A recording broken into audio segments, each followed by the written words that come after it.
Hello and welcome to episode 453 of the Money to the Masses podcast with your resident expert, as always, Damien Fay, and me, Andy Leaks. Damien, how are you doing? I'm good. People watching this on YouTube will notice that I tend to be smiling quite a bit at the beginning of the podcast because we never always start them so smoothly, do we, Andy? Sometimes it takes one or two goes to get going, and I'm laughing. It's very kind you're saying, do we, because it's very much down to me to bring the intro. So. Andy just introduced himself as me. So anyway, I'm good, Andy. And today has been another base rate decision day. So we often record the podcast on a Thursday. And so because the base rate is announced by the Bank of England on a Thursday, that can be good or bad, because if there is a change, that means there's a lot of content and insight that we have to provide. This week or this month, the base rate actually didn't change. It's still 5.25%. So if you listen to this, you know that nothing has changed from all of the insights that we've given on previous shows regarding the base rate. We'll put a link actually in the notes of this podcast, just to the latest news piece, which has some of those insights in there as a summary. But the good news this week was that inflation was slightly under expectations. So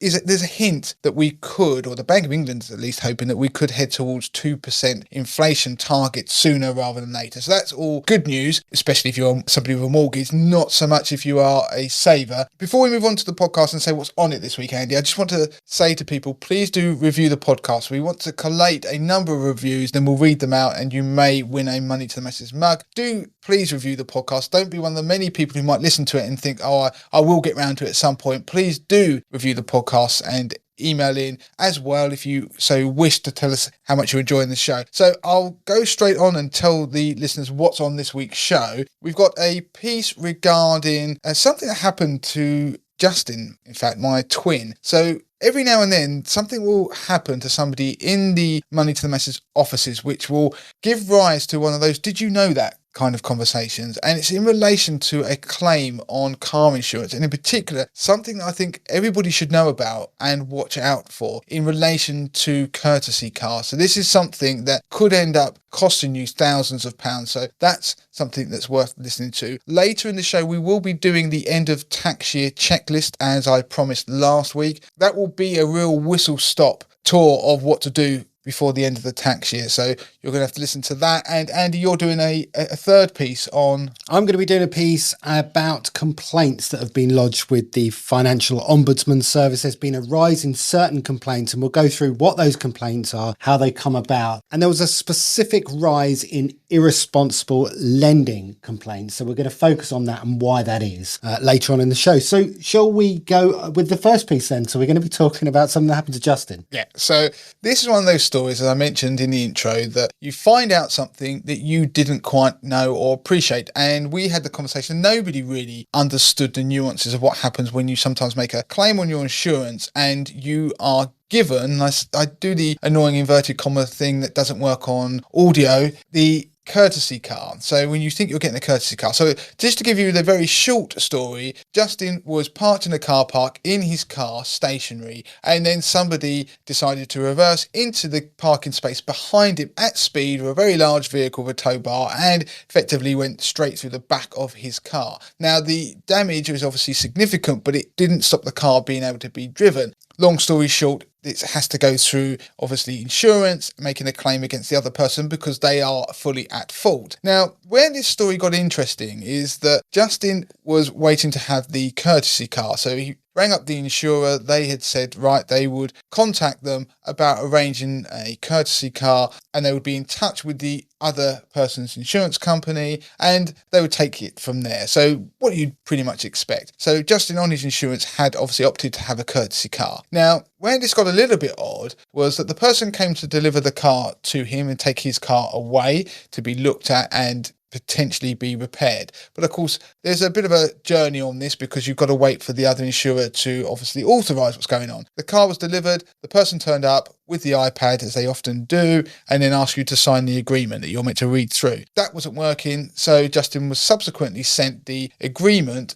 hours later to go through. And this is where he started to look at this agreement, and then the alarm bell started to ring. Because in fact, what it was actually something called a credit hire agreement. So often what happens is you may have an insurance policy where you get a courtesy car. If your car's damaged, it needs to go in for repair. So it's obviously for your convenience. What he was unaware of, that through the conversations, somebody had rung him up, which he presumed was from the insurance company, to say that they were going to arrange the replacement car that he would have for the period of time when his car was going to be probably in the garage. And they said it could take up to 5 weeks. Justin had the agreement and then started to look at it before he signed it and would actually take use of the car. And he did find it a little bit odd that he was actually given the option of having a Tesla. So we're not talking about having a cheap car here. He was actually offered a range of cars, which he did think was quite generous. And when looking at the agreement, he started to notice that there was an agreement that was actually a credit hire agreement. Effectively, the agreement was him hiring a car from this company, and this company was going to charge, and it lays out the charge. And I've got a copy of the agreement here, so you're going to hear some paper rustling, which again isn't fab for listening, but I just want to read through some of these charges. So when looking at the agreement, in the charges section, there was a £200 charge for delivery and collection. There was a charge for COVID-19 cleaning.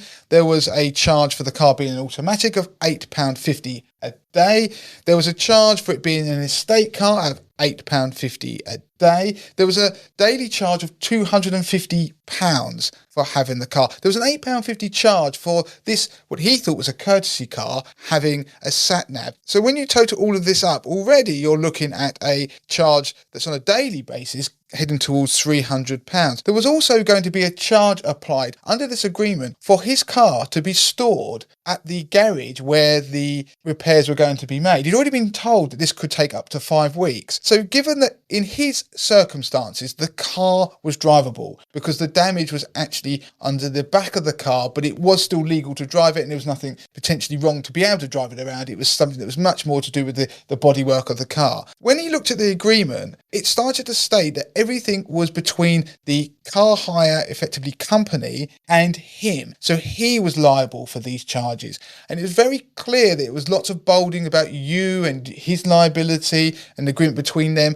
When he worked it out, the car hire that he would be signing up to, that would be heading towards about, over £2,000 a week. If he's going to do that for 5 or 6 weeks, you're looking at £10,000 to £12,000. Now, when he spoke to the company, it was always made very clear, that you won't be paying this. But it's not strictly true, because this is why we're bringing this up on the podcast, because what tends to happen is the idea is that these types of agreement allow the company who is providing this service, and they are called a claims management company, and they help with the replacement and repair of the car. And unbeknownst to him, what actually happened is that he'd been passed on to this third party by his own insurer. And so when he looked at this agreement, he rang them up, and obviously they were very keen he signed it. He said, I'm not signing anything, and I don't actually want that car. My car was drivable. I'm not paying or liable to have to pay charges for it to be stored somewhere for basically 5 weeks and racking up this £300 a day charge. When put on the spot, he asked them, would he technically be liable for this? They said, well, no, because you're not at fault, then it will be recovered from the other person's insurer. The insurer will fit the bill, so you won't pay anything. So this is just what happens when you go and have a car that's going to replace the one that you're obviously having repaired. But when you look at the legalities of it, technically, if for some reason he was to be found at fault, then he is in theory liable to these charges. Now, when he spoke to the insurance company, they said, look, this has never happened, and try and tell you it's a 1 in a million chance. But the legalities are that he technically is signing a credit hire agreement that states that he is liable. Now, I'm going to just read you a bit off of the final stages. There's so many words in the documentation I've got here, but one of them here, it said at the declaration, I understand that by signing these documents that I am entering into a credit agreement. He never wanted a credit agreement. He just wanted his courtesy car. And I understand that the charges I incur will form part of my claim, which I'm making as a result of a non-fault road traffic collision. And he's also aware that in order for these charges to be recoverable, he will need to cooperate with them in a reasonable way. Okay, fair enough. But he's also made aware that these charges are incurred by me, as in him, I'm reading it off the paper, and are owed until such time that they have been successfully recovered. So this started obviously ringing alarm bells that technically you are entering into agreement with this third party company, entering into a car hire arrangement, which he only worked out because he looked at the documentation. Most people would get the car and just sign the piece of paper or the iPad and they move on, but they're racking up charges that they potentially could be liable for. Now, the idea that this is something that happens all the time and there's never anybody that falls foul of it is not strictly true, because if you look on the internet hard enough, you can find cases where people have been liable and have been come after to pay for these, where they've been found at fault themselves. It wasn't a no fault claim in the end. Now, the interesting thing is that he went back to his insurance company and said, I'm not happy with this. I thought I had a courtesy car. And they said, well, you do, but the claims management company, therefore, won't be dealing with your claim. You have to say that you want us to do it. And therefore, you can have the free courtesy car, but we can't guarantee you'll get one, and we can't guarantee the type of car you will get. And that is stated in the T's and C's of his insurance policy. And he was like, well, that's what I would rather do, because he didn't want to sign up to a credit arrangement and potentially be liable for a huge bill somewhere further down the line, despite how much the insurance company or the claims management company would claim is unlikely, how unlikely that is to occur. So obviously he wanted to claim via his insurance company, as he thought he was going to. That would mean he'd pay his excess on his policy and he'd eventually get a courtesy car when his car went into the garage. So he had his own car back. He could drive that because the damage isn't enough to make it not roadworthy or illegal. And one of the things that smooths over the claims management route is that claims management company, you won't have to pay your excess up front. So that is something that most people will probably be just happy. Think of it in the round. A lot of people would just go, yep, it wasn't their fault. Someone's turned up with a nice car they're driving around in and they haven't had to pay any money out. But the reality is there is a bill that's racking up. And of course, ignoring whether you are going to be potentially liable in the future, there is, I think, an ethical thing here, because he could have put his car in the garage and the other person's insurance company is going to foot a bill potentially for £10,000, £12,000 for him to be driving the car with all these ridiculous extra charges. And that is putting up people's premiums. Now, I've read some research that suggests that some of these practices, such as the credit hire arrangements, are actually increasing people's premiums by £3 in every 10. So this is one of the reasons why our car insurance premiums are going up, which is, I think, needs to be looked into. And not only are people being misled because they're not sure what they're signing up to, the rest of us are actually footing the bill. Now, you may sit there and think and argue that it kind of might come out in the wash with different people's insurance. Each insurance company is being treated in the same way. But the people in the middle, these claim management companies, are actually making a fair bit of money. Now, one thing I just want to point out is that it can end up that you could be liable for some of these bills. And it's actually ended up in a number of financial ombudsman complaints. And if you look at the numbers, it's not huge. If you're going back to the last year, then there's been 180 complaints to the financial ombudsman. But there is this weird grey area that's occurred, because previously, if you go back to pre-2019, these claims management companies were regulated under the claims management regulator, and complaints about them were dealt with the legal ombudsman. Since April 2019, that's changed, and they are now under the Financial Conduct Authority, so the FCA, and complaints have moved to the Claims Management Ombudsman, which is called the CMO. The problem is, when you look at this agreement that Justin had,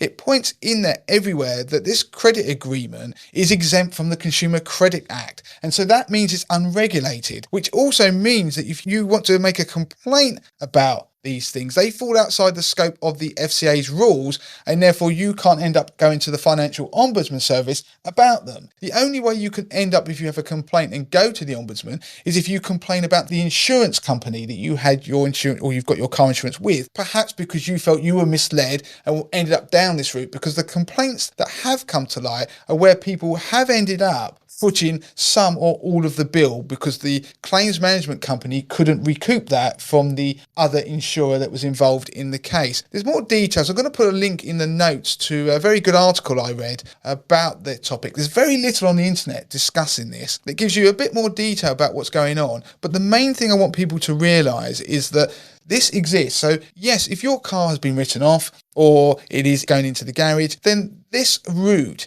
is obviously going to be attractive to you, because one other thing you'd end up doing is having to hire a car, and it could be upfront costs and it won't be affordable for you if you've not got a car. This route, obviously, there is charges, and ultimately it will be the other insurer that should end up paying. So for most people, they don't ever know that they've gone through this route and there isn't a problem. But of course, there are rare occasions where it can come back to bite you. Now, yes, as I mentioned, for most people it never will, but what I want to do is say to people, be aware of the risks of anything that you do and what you're signing up to. This is a classic case of somebody looking at the T's and C's in their own time, not being rushed at the door, and then being told subsequently when they raise concerns that, no, don't worry about it, you will never pay. Well, technically the documentation says you would do, and you should have a choice. If you're happy with those risks, then that is fine. If you're not, then as Justin was, he decided to go down a different route and actually use your courtesy car that he's entitled to. He doesn't know what he will get when the car goes into the garage, but the point is he paid for a courtesy car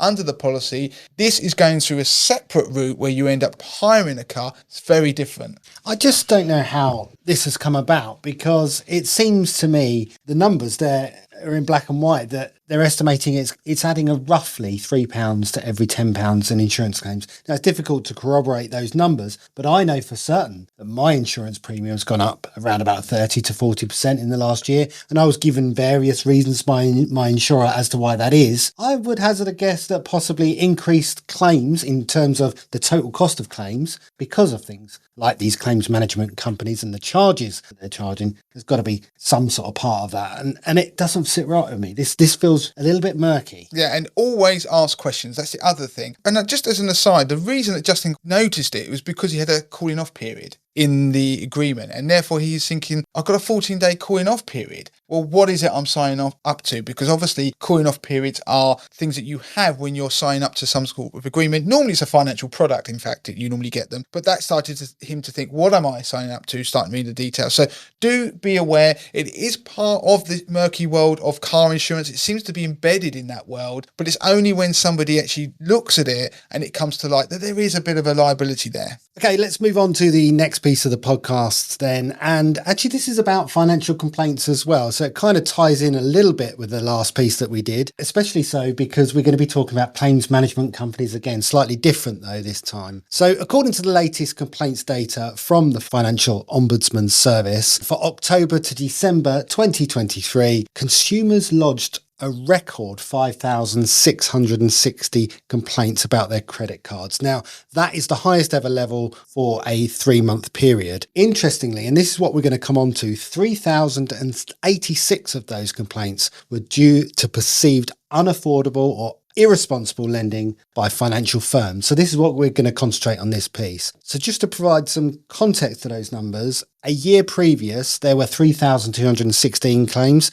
compared to 5,660, of which only 665 were due to unaffordable or irresponsible lending. So the numbers have significantly increased. So what's been driving that increase? Well, there's been a massive increase in the number of claims. In fact, 3/4 of those claims were submitted by claims management companies, similar to what we've been talking about in the previous piece. Now, during the PPI period where there was the mis-selling scandal, these companies came to the fore, and essentially they would create a complaint on your behalf on a no-win, no-fee basis. And if you won your case, that's great, you'd win your compensation, but the problem would be you'd have to pay some of that away, up to 40% in some cases. So you could, theoretically, or you'd hope you might increase your chance of winning. And in fact, I think you're going to tell us there's not a lot of evidence that suggests that's the case.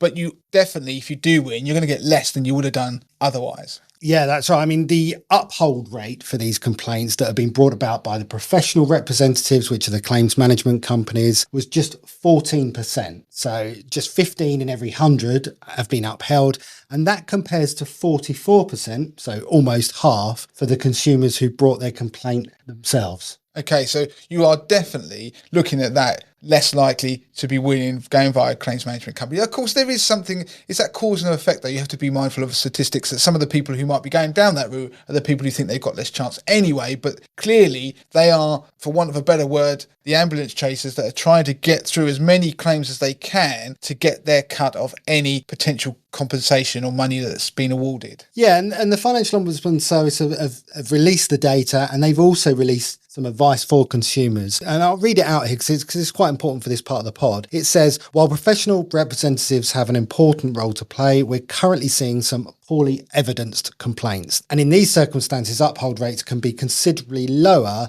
than if a customer brings a complaint direct to our service. So could you give some examples of irresponsible lending, just so podcast listeners can hear examples and think whether they or recognise whether they've been somebody that's fallen foul of that practice? But then we can then finish up on the things that people can do rather than using a claims management company if they want to put in a claim. Yeah, so I'll run through some quick bullet points on how to sort of identify what is irresponsible lending, because lenders have to follow a certain code of conduct. So essentially, it's not responsible for a lender to lend to someone without checking that they can actually afford it in the first place. So the loan might be, for example, bigger than it is needed, or it might be too big to pay back. If that is the case, then they are two examples of where potentially the loan has been given irresponsibly. It is also considered irresponsible if it can cause an individual to cut back on their essential living costs, fall back and fall behind on certain payments, or if it leads to an account defaulting. And going further then, lenders need to be confident that you can repay this debt. So they need to ensure that you can pay it in full and on time without you having to borrow more money, without falling behind on bills, and without causing you financial hardship. So taking that all in, then you can complain to your creditor if you believe that they've lent you money irresponsibly and you are now struggling financially as a result. Of course, this is useful for people who are listening to the podcast, or you may know somebody who is struggling with debt. So there may be somebody who's been lent to irresponsibly, and presumably you have to have made a complaint to your lender before you go to the Financial Ombudsman Service. Yeah, so you should advance your claim yourself, ideally. And of course, remember, before you go to the Financial Ombudsman Service, you need to speak to your creditor or your lender first to make that first complaint. So speak to them, ask for a copy of their complaints procedure, and you'll then be given details of how that complaint will be handled and also the timescales as well. And then subsequently, if you're unhappy with that process, you can then go ahead and speak to the FOS.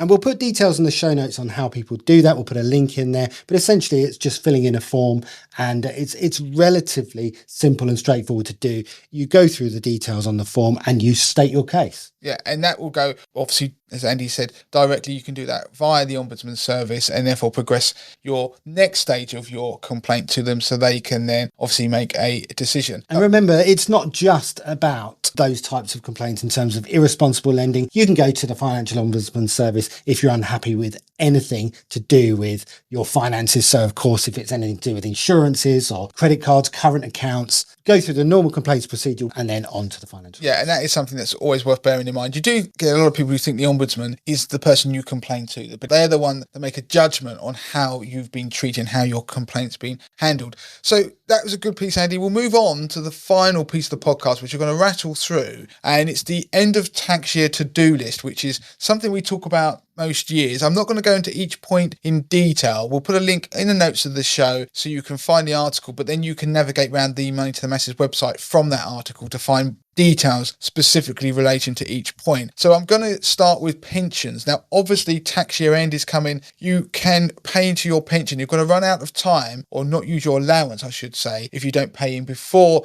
the end of the 5th of April 2024. So if you want to use your pension contribution allowance, then you should use it before the end of the 5th of April. Don't forget that at the moment, the annual allowance is capped at £60,000, and that's the amount at which you can get the full tax relief on, but it also is dependent on your earnings. So it's 100% of your earnings or that cap, whichever is lower. And also, if you don't have any earnings, then you can technically put 3,600 into a pension. That's the gross amount, and you do get tax relief on that as well, which is at the basic rate. So that is something to bear in mind. I say more details in the article. There are people out there who may be in a fortunate position where they want to pay more into their pension this year and want to be able to claim tax relief on it, but they obviously will max out that allowance of £60,000, but they've got earnings that are much much more than that. It is possible to carry forward unused pension allowances from the previous 3 years. There are certain rules around how you do it and the order in which you do it. I'm not going to go into detail on that, but if you earn particularly a large amount of money and you want to put more than that £60,000 into your pension, then it is possible to do that, and it is still possible to get tax relief. Simply, you have to have earned enough money to pay enough tax for the tax relief to occur. Now, an alternative thing you could do is pay into your spouse's pension. It is possible to pay into a spouse's pension who is not earning any money, so you could have a spouse who doesn't earn anything, and you can pay £2,880 in a tax year, and they can get the additional £720 tax relief, which takes it to that gross amount of £3,600. There are plenty of people who do that because it enables them to build a pension pot, but also because they're getting tax relief effectively. And as a husband and wife, obviously you can pass money between each other without any problem. You can pay into a junior SIP, similar scenario. You can boost your state pension by paying voluntary national insurance contributions. There are rules around this, but it means you can plug gaps that you have in your national insurance contribution record. And you can still do that and go back as far as 2006. And this is due to end in April 2025, meaning you only be able to go back as far as 6 years. So if you want to be able to pay and plug any gaps going back to 2006, you need to hurry up. And I'll then quickly move on to investments. ISA allowance, so you've got your £20,000 ISA allowance in this tax year. It is a use it or lose it allowance. You can't carry forward or anything fancy like that, so you've got to use that. You can obviously hold a cash ISA, stocks and shares ISA, lifetime ISA if you're eligible, that is, and obviously an innovative finance ISA. I always struggle with that one. At the moment, the rules are you can only contribute to one of each type, so you can't pay 10,000 into a cash ISA with one company and 10,000 into a cash ISA with another one. You can pay into a cash ISA and a stocks and shares ISA in the same tax year. The good news, the rules are changing from the 6th of April, where you will be able to pay into multiple ISAs of the same type in the same tax year, as long as you still keep it within that £20,000 overall limit. And also so long as the provider allows it, because there might be some technicalities moving forward. Yeah, and I put a link in the notes because I've done a couple of videos on this very topic to explain it in more detail. And Andy's right, there is something that isn't mandatory in the rules, and it's effectively based on a provider basis. So they can't stop you paying into other ISAs with other people, but they don't have to offer you the ability to pay into, say, 2 cash ISAs with them. So that isn't mandatory and is voluntary. Obviously, paying into junior ISAs, again, is annual allowances with that, £9,000 maximum in each tax year. There is a quirk that's been removed from, or going to be removed from the ISA regime. At the moment, as I make this show, 16 and 17-year-olds can have a junior ISA and an adult cash ISA, and that does mean therefore that they can pay a total of 29,000 into ISAs in a tax year, or this tax year. That rule's being removed because it's a bit of a quirk. Not many people knew about it, so that's being removed from the 6th of April, but if you wanted to take advantage of it, then knock yourself out. Obviously, capital gains tax allowances, now this has changed over time. It's becoming less generous. The allowance for the current tax year is £6,000, and that's now being halved to £3,000 in 2024-25. So there'll be people out there that might want to realise gains and use their capital gains tax allowance. Obviously, there are things like bed and breakfast in, or you might have heard bed and ISA in, which is a technique where you can actually crystallise the gain from an investment that's got a gain, use your allowance, and if you put it in an ISA, you can then have it in a tax-free regime. We'll put links in the notes to explain that in more detail. I've not done it justice there. And of course, there are other types of tax incentivized investments like VCTs, for example, that you may want to consider. Moving on to taxation, consider disposing of any capital losses to offset capital gains made elsewhere in the same tax year. That means you'll be able to mitigate the tax you'd have to pay. You can also carry forward excess capital losses, but you must declare them on your tax return within 4 years. There's also the marriage tax allowance, don't forget, so people can use that to try and reduce their taxation as a couple. There are also generous inheritance tax allowances that are tax year sensitive. So each tax year you can give away £3,000 £5. If you don't use it in 1 year, you can carry it forward to the next. So that's if you don't use it in full, but you can only do that for 1 year. You can give away up to £250 per person, but not in conjunction with any other allowances. You can give £5,000 to a child who's getting married, or £2,500 to a grandchild or great grandchild getting married.